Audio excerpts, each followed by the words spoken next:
unbelievable from top to bottom. It's amazing. Every single area of the game. There's some of the most detailed and most just breathtaking art design I've ever seen in the game. Just every corridor, every turn is just like a whole new setting, a whole new character to unveil. The details and stuff. The gameplay is just. I mean, these are things they're not really. It's not to say they're all perfect in the sense of graphics, gameplay, voice acting and the sound and all that kind of stuff. There are these like little moments. You get to meet. I think they're called stalkers, and I don't think we had them in the first game. Oh yeah, and they're creepy. I like they're like they remind me of the enemies from Dead Space 2 a little bit, where they hide behind the crate. They peek their head out a little bit, and then they run at you for a little bit. But Shamblers, which I think like there's just all these little moments that are just like iconic scenes. I feel like the first time you meet with the wolves in like the subway area, and the whole place is just flare red. Yeah, that was. It's just like these areas that are just stunning. Yeah. I was not to cut you off. You had more to say about those. I was more interested in the subtle details of the characters. Like the first one I noticed with the characters and what they do is when Ellie has to go back to Joel's house and she's reaching out for the doorknob, and you can notice her hand shaking. The way to convey their feelings and what they're going through, but not speaking without words. Right. That's what the beauty about the facial descriptions of the characters. Yeah, they do. It's like with Edwards again at the beginning when she's like surprised that Joel came and saved me, the person I was seeking the whole time. Mm-hmm. You can tell on her face that she's not. There's something like she's just taken off by the whole experience. That they're coming and saving, they're giving her orders, trying to keep her from dying. The facial detail, motion capture is utterly amazing. It adds to the experience, and it's added detail that allows for more expression. It allows for storytelling. So part of storytelling is in that, not apart from what they say. Yeah. It's all handled just superbly. I mean, nobody just does it quite like Naughty Dog in the industry. Or adding the crawl method too. That's nifty. Like you're talking about adding these new characters, also adding moves. So adding the fact you can crawl on the floor, like the Metal Gear kind of thing. You're like it almost the grass. There are areas of this game, dude, small like. Just if the encounter with humans worked out just nicely for me, there were moments that felt almost synonymous to like a Metal Gear Solid 5 vibe. The dogs are there. You got dogs. You got the dogs. You got the you can so you're prone. It feels like there's more flexibility to how you use all the weapons in combat. The level designs are so nicely planned out to the point where you could just tackle it from any perspective, any area. I can go up here, I can go this route, it's just so much open and flexibility. I think the first game did a very, very good job of already kind of perfecting a solid set of mechanics, and then now you just made it more fluid. Yeah, you'll put it up. It's unbelievably well done. Yeah, the environments are nicely opened up. The stealth is much more thoughtful and put together. I mean, the game is just The first one had scenes. Where like you have the clickers and the runners and the soldiers in one setting. It wasn't as many. This one has it where you have a couple of scenes where you have the battle both at the same time. Yeah. So you can use one against the other. Right. That kind of idea. Right. Those ones I usually don't engage. I just I direct the infected towards the humans. Yeah, I try to, but occasionally it gets spattered about, and then you end up being in a locality where they're noticing either you or the clicker. So they shoot at you, or the clicker notices you and they come at you. Mm-hmm. It allows for more diversity in gameplay. Like more different ways to kind of play the game. One big thing is the part that felt like Resident Evil, though. There's one scene in the game, and I think it's probably better to notice. There was what I call the Resident Evil scene. I totally loved it from a gameplay perspective. I did like it. From a gameplay perspective, I totally loved it. It's probably the hospital at the very end when you get to meet the William Birkin of Infected. Yeah, the William Birkin. It's just so reminiscent of a Resident Evil type. Like I felt like it feels like a Resident Evil game at that point, a little bit. Yeah, but go ahead. Yeah. That's again. I think as weird as it says, though, comes down to really the only big complaint I have with the game is it might sound weird because it's like you're saying you want less, but yeah, the game's a little too long, and there are small areas of the game that I feel like could just kind of be sliced off. Well, but then to be honest, what part story would that be? Ellie's or Abby's? It would probably be a little bit of Abby's at the end. I think Abby's like, I understand you want us to, because my part was when very quickly, about halfway through Abby's story, I fully clicked and I'm like, I get what you're trying to do here. You want me to sympathize for Abby. Okay, it worked. I'm already there. Yet I just kept playing longer and longer and longer and longer. Yes, but would you say that's my thing. It's just like they're like, what you want to do here is important. You want to sell the characters for you. You want to do it as clean, as precise, as kind of efficiently as possible here, and not linger for too long. It's like you're watching a show, and you watch a season, and then at the very end of the season, sometimes they give you a couple episodes of, let's put you in the villain's perspective for a second, and you see his story. They don't give you entire another season for it. They give you maybe 2-3 episodes, and then you move back on with your life. Yeah. So it's a small complaint. I think by the end, there's moments where, again, this is where it's weird, because it's like the story feels like it needs to be wrapping up a little bit, but the gameplay's still great. Like, I loved the part where Lev takes you back to the hospital, and you have to go really high, cross the bridge. You get to see this other sides of the character, and then you hop from level to level to find the hospital. Yes, it's all broken. It's infected everywhere. Those are amazing gameplay set pieces. I would say the most least likely one. So the hospital, it's terrifying. That's one of the best ones. I think the ones when she goes to Scar's village. That was kind of, not that exciting.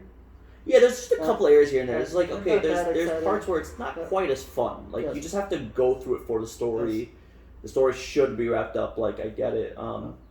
It's a small complaint overall, though. Like, it is really, it's long, but it's because it looks still gorgeous and it's fun to play. Even the village scene. I think that scene in particular. You talk about the one with all the fire and everything. Well, even before that, when you go to the I kind of felt like that was also extra. I just felt it was extra. But in the middle, though, the scene in the middle when that scene I did like. In between, after the two Scar kids save her. No, the scene in so when she goes to the village, where you get these like triangular huts, right? That live in. You gotta go get Lev's mom. Oh yeah. You get that scene. That locality was kind of fairly generic. It made me feel like a lot of other video games I played. Where you take the game's placed in those kind of settings. Yeah. That was kind of generic. I didn't was that interested in. I didn't know who Lev's mom was in a way. You don't get much of a Lev's mom.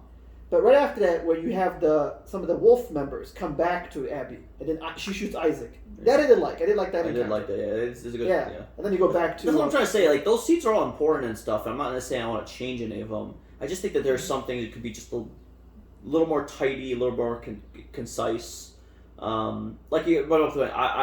As much as I understand the purpose, like I said, there's a lot of these characters where I understand the purpose of why you're in the game. I understand what component of the story. Like, I get why Lev is a character in relation to Abby, and because you find her having her redemption moment through those kids, right? It's like she's not completely a bad character. I get all that, but you're right. I did not necessarily want to too deep into them. You sell the point and you kind of move on. I don't. There's a point where Lev gets into the boat and drives off to go see his mom. And as the characters, as a player, like, we gotta go follow him. And I was a little like, are you serious right now? There's this moment the characters are fine. I don't want to. So there's just there's more like a complaint. Small, the whole fire area, not fussy, a little generic, don't need it. I did think to myself, like, why are you going to the heat of the fire? Like, can't you escape the island without having to go into the heat of battle?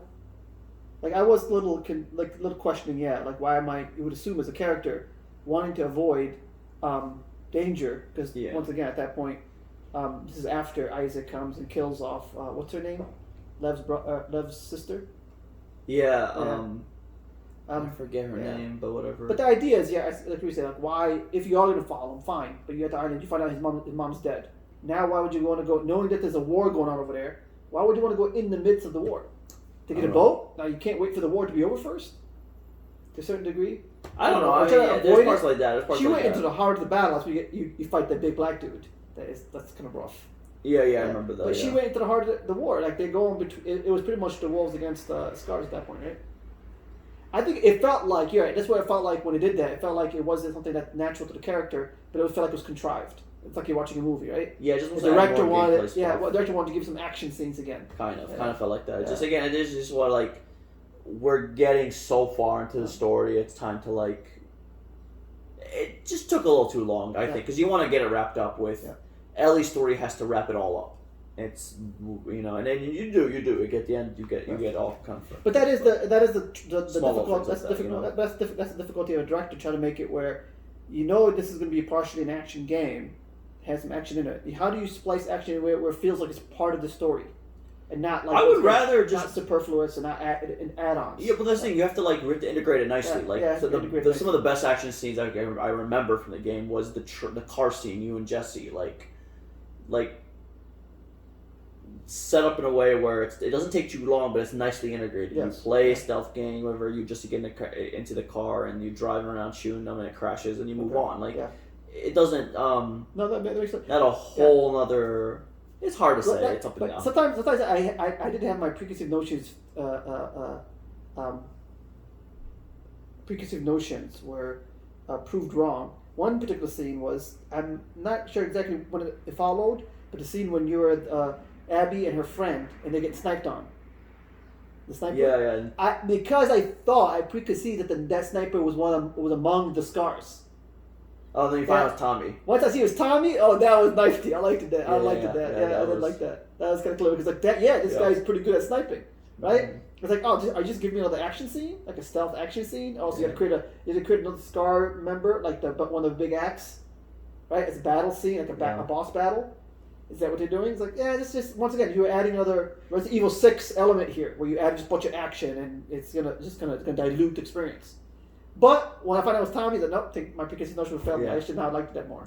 Yeah. There is no like huge Resident Evil 6 comparison was like such a drastic one. The game is done exquisitely well to the point where all these scenes are they're absolute joy to play. It's just a matter of like from an artistic point of view, is that needed in a story like this.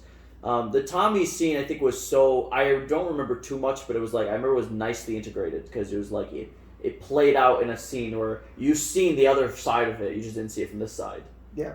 But anyhow, like I think that's before she makes it to the theater, and there's the scene where she parts to the theater. I think she hits Tommy first, and it looks like she shoots him, and then as they bust through the door, she shoots Jesse in the face. Yeah. That's like her coming back for. In that moment, she was running with the Spanish-speaking dude Manny. Yeah, he's the one who got shot by Tommy. They do that a lot of these like interesting perspectives. They did that with him, and they did that with his love sister, real quick. Remember? They did that with him, and they did that with Jesse then, because the game has this idea of abrupt killings. Yeah. Because we're dealing with guns here, so Jesse gets shot that way. Love sister gets shot. No sympathy or no mercy whatsoever. Not unanticipated, just abruptly happens, and they're dead. That's it. End of that. Fun deal. It's just very stark. It just feels stark. That's the thing. One thing that shocked me in the beginning of the game, where I felt like I need an explanation for this because it's a little annoying. This is a world where you settled on the fact that there's 100% brutality, like very minimal mercy. Yes. And if you're not careful, you will end up shot like those people. Just never see it coming, split second, you're gone. And then at the beginning of the game, there's plenty of moments where Ellie should have died. And again, it's one of those things I get over pretty quickly because it's like you play the beginning of the game and you start realizing it's a lot longer than you think, and it's like, okay, whatever. Those scenes are very small in comparison to the whole thing. But like scenes like, for example, when you're first in Seattle, and like I remember there's a scene with the horse, it explodes. They walk up, should have shot her right there, but instead they capture her, throw it in there. The guy is like torturing her mini. They should have shot her there. Context. They try to say, well, maybe we want to know more. We want to know more what she knows. Right? Yeah. This is like early on before Tommy started causing too much havoc. Yeah. So I'm with you. I noticed that. It's the old plot, right? The Deus Ex Machina plot. The idea of the savior at the final scene, right? The Bane scene, where like Selena Kyle comes saves. Something like that. That the last second the hero something comes and saves. A lot of that mentality was just on the heels of the previous thing of like they killed Joel in that moment. We brought up already before. Why don't you just kill them right there? They're loose ends, her and Tommy, but they let them go. And you would suggest for a reason. Later in the game, so the thing is, it happens in the moment, But later in the game, when you get the justification for everything, it's like, okay, whatever, I'm like. But Dina asked that. Remember at the beginning of the game, Dina asked. She did. They brought it up. So at least the game's self-aware Yeah. enough to notice. That's what I appreciate. It's like, it's so She- self-aware to know that they're. She downplays it by saying, Ellie downplays it though. She says something like, "Well, they fucked up." Yeah. It's like she downplays that mercy that they bestowed upon them. Yeah. Right? Because they happen to notice that they happen to they're not supposed to be there, but they're witnesses now, and this could be a loose end that come back and haunt them. I think those are the moments where actually that would be admirable on their part, because we can always say there could have been worse for Abby's crew to kill them too, because they could be loose ends, but to be so merciful that you can overlook the possibility of revenge from these two characters, not only their attachment to Joel. This is Joel's brother, and this is the one that his like surrogate daughter. You want to leave them behind? I wonder how much information they do know, but I'm with you. Like, there's this point of like. Well, she didn't know particularly because I know there's a scene. Well, she knows that when Ellie's there and they're holding her down, clearly she doesn't want Joel to die. And she is verbalizing, "I will fucking kill you." And verbalizing that, and add to it, you have the scene where Ellie goes back to Nora, and Nora's but that's not added. Sorry, that might be pushing back against it. But Nora is shocked that I guess you were the one that Joel was supposed to be smuggling. You're the story of the kid who's immune. Oh, yeah. So I don't know if they knew that was her at the time when they spared her. I assume that. I therefore assume not. I don't know, because when you kill Nora, she is saying like, "How the hell are you breathing in Yeah, spores?" because she didn't realize that they heard of the story. The one who's immune. Yeah, and then she brings it up. I think she brings it up. They heard of this person, and then like, so I guess at the time they didn't know that when they spared her, that she might have. But I think they knew that would make him hard to become merciful, because they know that she must have built an attachment. He's the one that she's the reason why he killed my father. You know what I'm saying? Not like intentionally, like she was her fault, but there must have been an attachment to her, and I assume that attachment was reciprocal, right? Therefore, if I spare her, I'm killing her father right now, so you come back and kill me. That idea, it's a presumption, I guess. But once again, it is an admirable thing, and once again, I think Ellie in that scene, I noticed that when she trivializes it, she said, if I can make a mistake, that's gonna come back and bite him in the ass. When Dina is noticing that like just in the survival world, you wouldn't want to do stuff like that. Leave loose ends. Why did despair? Yeah, anyway, it shows that the game developers are aware of all these. They're aware of those moments, and that's where like I think like from. Yeah, I don't know. I mean, ultimately, it's interesting. I think from the first time I played through the game, had mixed feelings. Didn't know really how much I liked the game. Long days go by. I think about the game more. I think about it, whatever, and I'm like, it's pretty worthwhile. It's pretty great follow up to the first game. Oh yeah, it's pretty well done. I see that because it's a game, and that's the thing about having more elements into a game. Whereas, like I said, the first one does feel like it's very like chronological for starters. It doesn't play with time like this one does. It's very chronological. It's very centered on two characters. Because now you're having a Dark Knight experience where you're trying to have way more characters into the story. Very convoluted. Time is playing a role here. Like we have timelines, and that's hard to execute and make it work. Right? That's Beyond Two Souls' biggest problem. That it didn't make it work. I think it was just too convoluted. I think it's challenging to make it feel. This game is thoughtful, though. I will give it. Like it is. It's a little bit of an effort in the beginning, the first playthrough, but I never really had a hard time fully following along the. I think the chronology. It's set up. I mean, to be honest, it's set up pretty simple. I don't think it's too difficult to follow. But there's thoughtfulness. There's a reason why. There's always moments where like Ellie catches a small moment. She sits down with her guitar, and that triggers a daydreaming segment that goes into a flashback. Yes. And there's a reason why she's thinking about the time we went to the music store, because she's playing this, and it all flows in and it comes in right parts of the story. Beyond Two Souls literally felt like abrupt. It was abrupt. I don't know how to say, just chaotic randomness. It just felt like randomness. It was abrupt, and therefore there was no segue in transition between. Yeah, it literally felt like you scrambled the scenes. I don't think there's as much thoughtfulness there. Yeah, here this transition. And then there's like very specific acts of the game. Like there's Act 1. It feels like there's Act 1, there's Act 2, maybe Act 3. Like that's how it goes. But I do think that there is a difference of the fact of you play through the first game, you get this sense of like the concept of that project was the formation of a bond, love, growth, father-daughter relationship, and and that you almost sort of anticipate that that's a brand new IP, standalone game. You appreciate for what it is. You think, is that part of the series? Is that what the series is?